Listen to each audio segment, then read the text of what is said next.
मग आता मला सांगा, तुम्ही कोणाची चौकशी करणार? कुणाला अटक करणार? मला की श्रावणीला?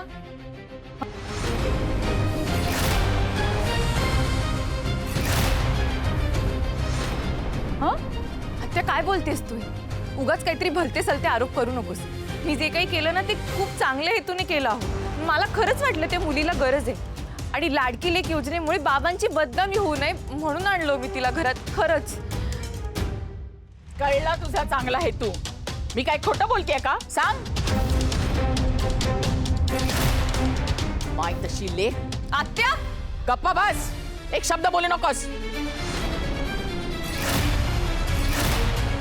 विश्वंभरनी खूप सोसलाय. तुला काय माहितीये? बिचारा किती प्रेम करत होता त्याच्या बायकोवरती, पण ती एक नंबरची कपटी, प्रेमाचा लवलेशही नाही, नुसतं मनात कपट.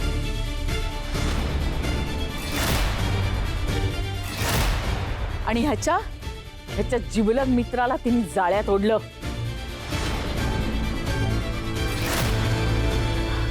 बिचारा विश्वंभर वेळी सावरला म्हणून बरं झालं बाई, नाहीतर त्या बाईनीच त्याला.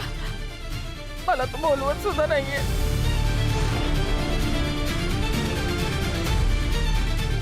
तिचं राहिलेलं काम आता तुला पूर्ण करायचं असेल ना? आत्या बस. माझ्या आईबद्दल एकही चुकीचा शब्द ऐकून घेणार नाहीये मी. आवाज चढवून बोलायचं नाही.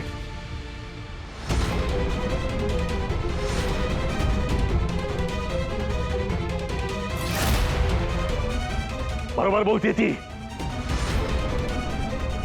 तू सुद्धा तुझ्या आईच्या पावलावर पाऊल ठेवून पुढे चाललीस. माझी आई अशी नव्हती. तुला काय माहित तुझी आई कशी होती ते? मला माहितीये, कारण ते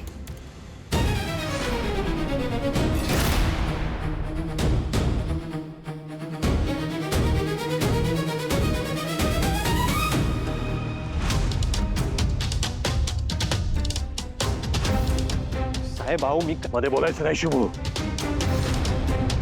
तिची आई कशी होती, तिने माझ्या बरोबर काय काय केलं ना हे माहित नाहीये तिला. भाऊ पण मी काय म्हणत होतो?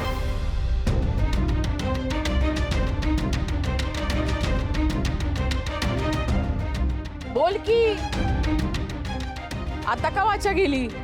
आईचा उदो उदो करत होतीस ना? बोल. हे बघ, मी त्या मुलीला घरात आणलं, माझी चूक झाली, पण म्हणून मी काही दोषी नाहीये.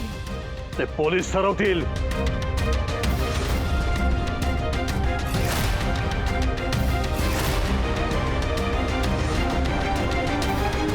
रुद्र, तू हिला इंट्रोगेशन साठी पोलीस स्टेशनला घेऊन जाऊ शकतोस.